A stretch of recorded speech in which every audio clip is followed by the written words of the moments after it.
Power Rangers Ninja Storm, the phoenix-like resurrection of the franchise after being unceremoniously briefly cancelled by Disney following their acquisition of Fox Family, a deal which contained Fox Kids and all of Saban's TV properties. It was business as usual though, as Rangers had relocated country, hired a new production cast and crew, and all while making it out the very next year. The 2003 11th season of the show embraced its inherited ninja theme and flared it with a pop-punk semblance like never before. Yeah, I was 15 years old and I was out. The do-goodery, which had been there since the beginning, was getting more and more extreme, peaking with Wild Force, putting me off an entire season apart from the 3 crossover episodes. But then Fox Kids in the UK released a 1-minute promo. I saw it and I recorded it so I could rewatch it over and over. What it really did was sell me on the tone and cinematography of the new series. The change was stark. I'm not saying most people on the street would even be able to tell Power Rangers Season 10 apart from Season 11, but I could. The dialogue seemed more self-aware, more influenced by teen drama. The Abyss of Evil is literally the Hellmouth from Buffy Season 7. They even got them wearing biker leather.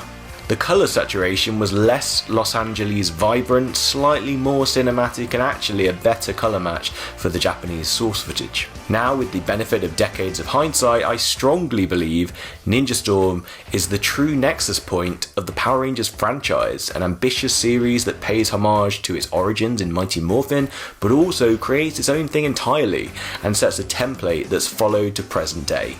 Let's get started with the Storm Megazord's toy history. Adapted from Senpujin, the 2002 Bandai Japan toy from Ninpu Sentai Hurricaneger, Storm Megazord was the first time a season's default Megazord was comprised of just 3 Zords, but it certainly wouldn't be the last. Thanks to Furnace Espion for pointing out the link between this set of Zords and the ones from Choju Sentai Liveman, the 1988 12th season of Super Sentai, which we've obviously never had in Power Rangers.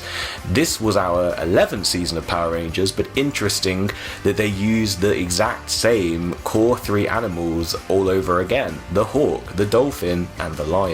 As an actual toy, following years of everything being changed, it has common shoulder port connectors, which means you can technically combine with any of the detachable arms from Lost Galaxy Megazord and all of Wild Force, as well as some seasons we haven't even got to yet. None of this is from series lore, though going off the Sentai movie, they did combine Gal Ranger and Hurricaneger's mech, our Wild Force and Ninja Storm. But interesting that as a precursor to the Zord Builder port that followed about 7 years later, Bandai had planted seeds of it throughout the timeline. Incidentally, I'm sure as they were probably just making use of something that they knew worked. Bandai, Toei, Plex offered a very unusual solution to the thing's lack of posability.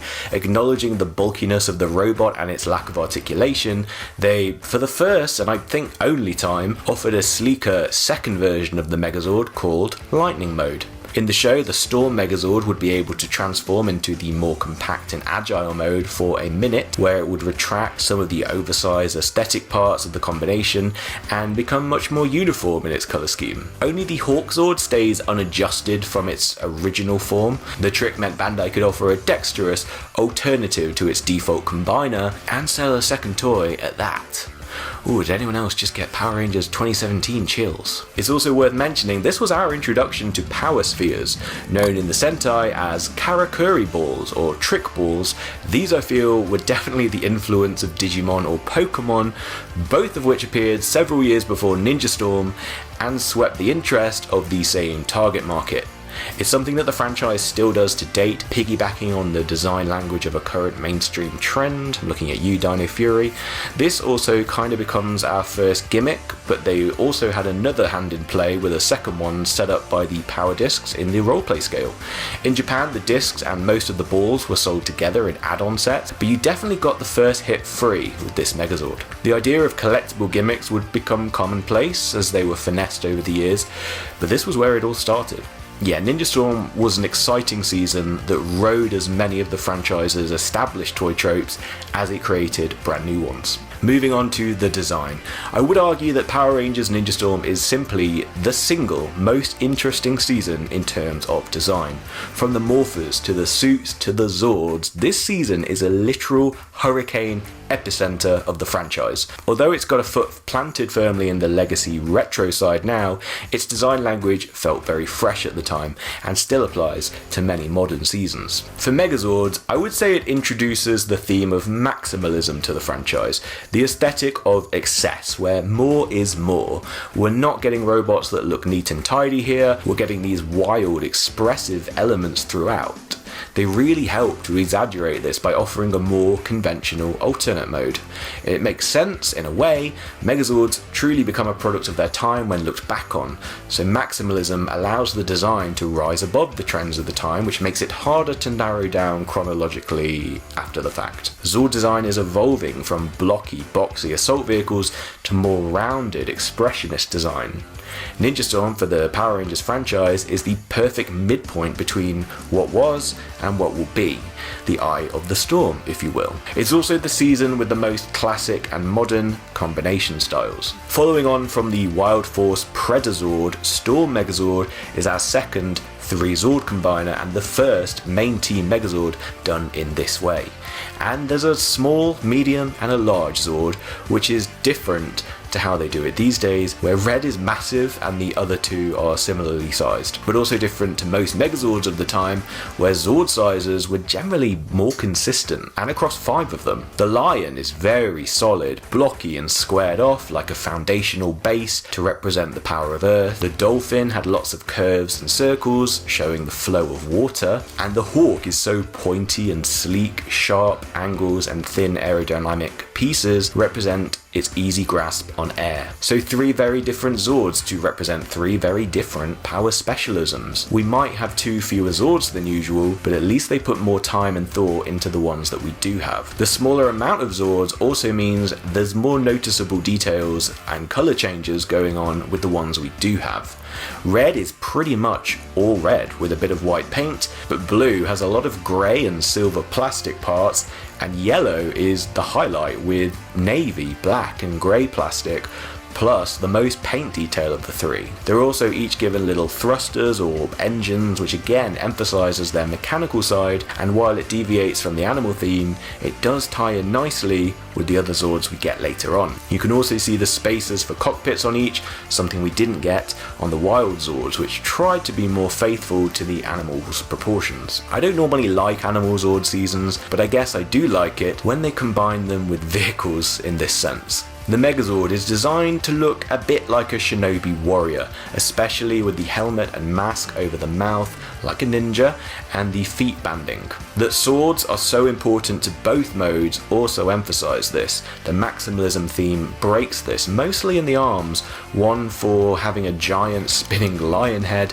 and the other for being a literal dolphin. But again, lightning mode de-emphasises these and the patterning and team emblem becomes the main focus. As we've mentioned, the Lion Zord is huge and it forms the foundational base frame for the main thorough line of Megazords this season. In the modern era, we're used to seeing the Red Ranger Zord fulfill that role, at least in Dino Charge, Beast Morphers and Dino Fury recently. In the past, the most comparable Zord was Red Dragon, but that only had one combination. Here, they've perfected multiple uses for it by modifying it slightly and incorporating a 180-degree turn in the waist. Interesting, because these days I feel this Zord is always red, and this could have been the Red Ranger Zord for Ninja Storm, but it probably would have had to have been less blue. And what would that make the Red Ranger? Earth and a red lion? That would have been a little too on the nose though, when they literally just did a red lion the year before. So they were kind of backed into a corner by their own history.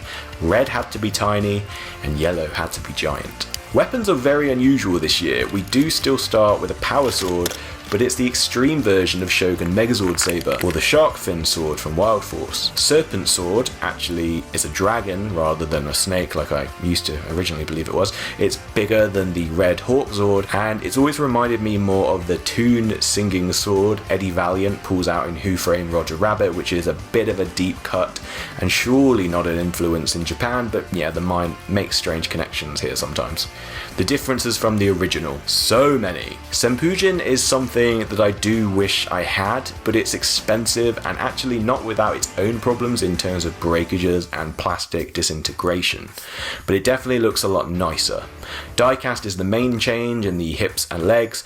Paint, and lots of it, is the big reduction for America's version, even down to the mini-zord. I've had a few copies of this toy for one reason or another, but only one I've custom painted, so you can see how little paint there was on this thing by default. It is our second year of Power Rangers without any sticker sheet, but Bandai still retain their old habit of dwindling down the paint apps.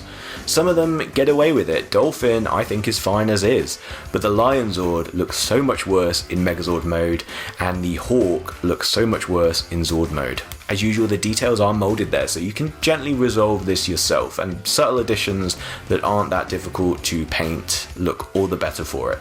Bandai USA also changed the shin buttons, which release the leg mechanisms to red for America. It should be grey-silver as it is in Japan. I've so far not painted over mine, as I actually quite like the change aesthetically, peppering a bit more red on the Megazord when there's so little of it otherwise.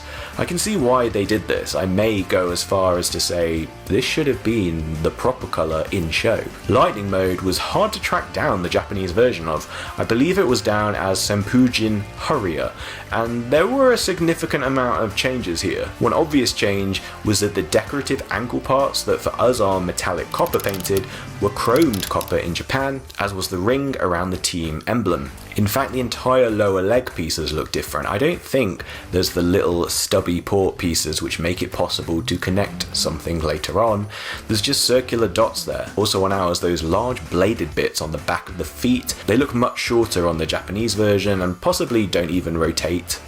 Our hands are changed to open grips rather than their closed ones, which actually means ours have a much better chance of holding more of the mini-zord weapons than the Japanese counterpart. On the back, there's only one sound effect button on Japan's rather than our two, though I haven't been able to confirm if theirs had two sounds behind them anyway. It also looks like there was some major fine-tuning to the hoop assembly. Ours is much more compact and doesn't require you to turn the entire arm around to mount him in. He just bends at the elbow, which is much better. The gap between his head and the top of the hoop is lower as well and doesn't suffer from that pointed version.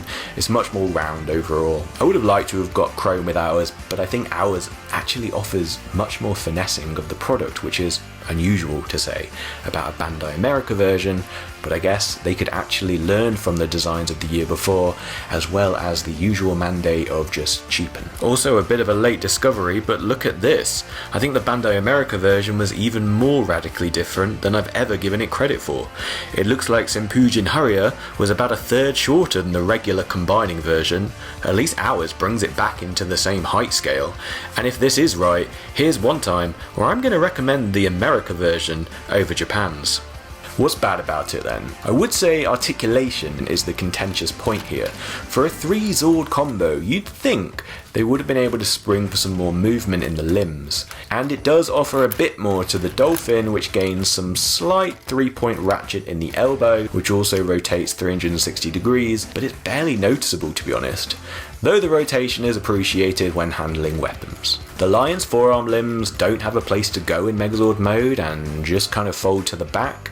They're in the way, but out the way. The oversized arms do well to obscure them, but they should have come up with something better than this solution of just leaving them flopping in the back. I was about to suggest folding them flat against the back, but then you wouldn't have been able to press the button that deploys the power sphere. But that's not strictly necessary, so I would have given that up for a better solution for these. They have tried something very different and very weird with the Red Ranger Zord, making it tiny. It's perfectly fine, but it can't balance level, and the gold paint has actually worn off from the lowest point, which touches the floor, which is above the eyes of the Megazord. Effectively, it fulfills the exact same role as the Crane Ninja Zord from Ninja Megazord, and it does feel weird after a decade of being trained on the Red Ranger Zord being the coolest one to having it be so minute. The Dolphin Zord can both rest without careening over, but beyond that they also gave us a plastic wheeled base to roll it around on. I'm not sure why there's so much effort to make the Dolphin more playable when the Hawk is kind of left high and dry, literally. I'm also not not sure why we have that tray. It's not like the Thunder Assault Team sled or the tray with the Wild Force Bullzord, which helps facilitate an additional combined mode. This is literally just to give the Dolphin wheels. We've never had that before. I wonder why. Something about the Lion, the back panel raises up slightly. I think this is to fill out the look of the Lion in Zord mode, making the back of it seem less flat and boxy. I don't think it works particularly well. It feels like a bit of a last minute addition, but it's there. I also feel like the Lion does come across the most boxy given how it folds up from being 2/3 of the Megazord mode. I do wish the legs could be split without it looking weird, but you can't really do that without turning his paws inwards. And at least the ripcord doubles as a tail, though it's not clipped in, so it is quite loose. This one is caused by time, but the Storm Megazord is becoming incredibly brittle. I've got port problems with all of my Lion Zord heads, and I've had 3 of them. Also, one of the legs, at least 2 things have snapped and broken inside it and tipped out, but it's still working okay, so I just go with it for now. Some people have had big problems with the Dolphin Zord shattering. The plastic itself has destabilized in a similar way to the shattering experienced in Mega V1 from In Space. I don't know if the Dolphin here has the same problems in the UK and EU version, or if it's something to do with temperature and environment that does it. Having said that, mine is left in a garage that gets very cold and very hot, so I feel like it's getting stress tested for most of the year as it is. On the flip side, what's good about it? This Megazord just feels different. It seems like they wanted to try out some new stuff here. There's the twisting waist that adds posability and also gives us a neutral canvas to work with for combinations later. The simplicity but fun of the ripcord Lion mane that functions in both Zord and Megazord modes I particularly love its sudden stop. The launching unfolding power sword that is technically a mini Zord all of its own. There's just lots of stuff to like a contemporary rejuvenation of Megazord design away from the more conventional robotic appearance. It also solves something I hated from Wild Force, which was using animal mouths as hands, as this one has opening hands for the first time since Lightspeed Rescue. There's something unique about this Megazord and the range of finishers it has at its disposal. The first is a bit of a cheat, but Ramp Attack, the main attack of Lightning Mode. Lightning Mode produces its own weapons out of nowhere. I know they all kind of do that, but they're not Power Sphere Sentient Mini-Zords, they are just swords and blades and stuff. Ramp Attack is formed by latching together a hoop of 3 parts around the Megazord. On the show, the Megazord flies into the air and rolls down a magic ramp into the monster's path. Here, well, you can definitely try to roll it. Blizzard Fury utilizes the Lion Zord ripcord, which opening hands means the Storm Megazord can actually hold now. A nice touch, even if it can't pull the cord out itself. An interesting feature based on its Ferris wheel holographic portal appearance in the show though. Did anyone understand what that meant, by the way? Like, could people actually ride the Ferris wheel, and what happened to the people on it if they were on it when the Zord materialized in its place? Same for the ferry and airplane passengers. Probably best not to overthink it. And the signature finisher, most akin to what we're used to in Power Rangers, but still rendered different here, Serpent Zord Triple Strike, where the Megazord would appear to divide into 3 and perform 3 slashes with its power sword. I like that this went with the 3 Rangers and 3-zord Megazord theme, a clever move or set of moves. Now I can't decide whether to position Lightning Mode as a good or bad thing about this. On the negative, it was a separate toy that had no use in the rest of the line. They also did something sneaky by releasing it twice. This is actually the second special edition version that included his screen-used ramp attack pieces. The first came with a toy exclusive weapon that launched the Power Spheres. It also had 2 different mini-zords with each release, so you had to buy both if you wanted more of them. We'll get more into those in a future video. On the positive side, for Power Rangers Ninja Storm, it was the only electronic Zord. 2 sound effects are fun, and the weapons and finisher were inventive, unusual, and unique. As you know, I like displays to be right, so you'd never normally see these guys together. It would be impossible in show lore, so it's lame that you can't or shouldn't keep it as part of your Ninja Storm display, But there you go, that's just another reason not to get it. Power spheres are a fun idea, and building them into the body of the Megazord is clever. The idea that the Megazord don't have just one weapon for the season, that new ones could appear at literally any point, was exciting and veered wildly from the original Mighty Morphin approach, where it was just power sword after power sword after power sword. Don't get me wrong, you still see the same finisher multiple times, especially the default one like the Serpent Strike, but being able to vary it up and sometimes tailoring the attack to the villain, things were definitely evolving. Also, it beautifully ties in with the theme that ninjas employ deception and forgery tactics to take opponents out by surprise. Well, most of their weapons were definitely surprises. Now, I know I can't be truly objective about this toy because I love this season's design so much, and I know where it's going later, which makes me appreciate it more, even in this default mode. I'm comfortable saying it's a shame it's not very articulated. Rather than dividing out articulation into a more articulated version, I'd have loved them to offer more articulation as part of this, and you'd assume that's what a modern version would eventually offer. Proportionally, it's in a size class all its own. I do suspect someone at Plex HQ pointed out that the stealthy idea of a ninja was in contrast to the bulkiness of the Megazord.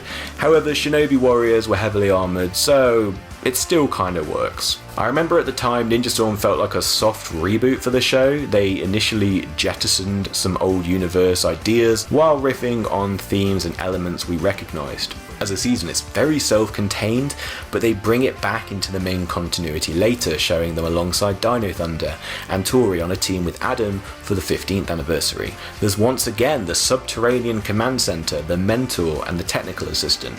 We'd not had all three of those things for a number of seasons. There's evil rangers manipulated by the baddies who have eventually joined to become our main team. There's even a green 6 ranger with a gold shield.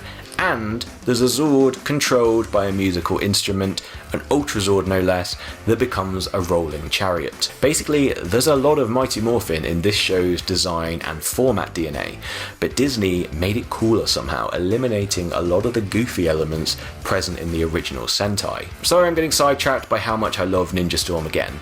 Now obviously by the time I picked up this toy used years later, I was getting all of them and I knew all of the combinations and what was to come. But can you imagine the excitement of getting this for the first time in 2002 Japan and seeing the secondary arm ports back there and all of the clips for something else on the feet? This thing really sets out its stake that after a couple seasons of lackluster combinations were coming back in a big way.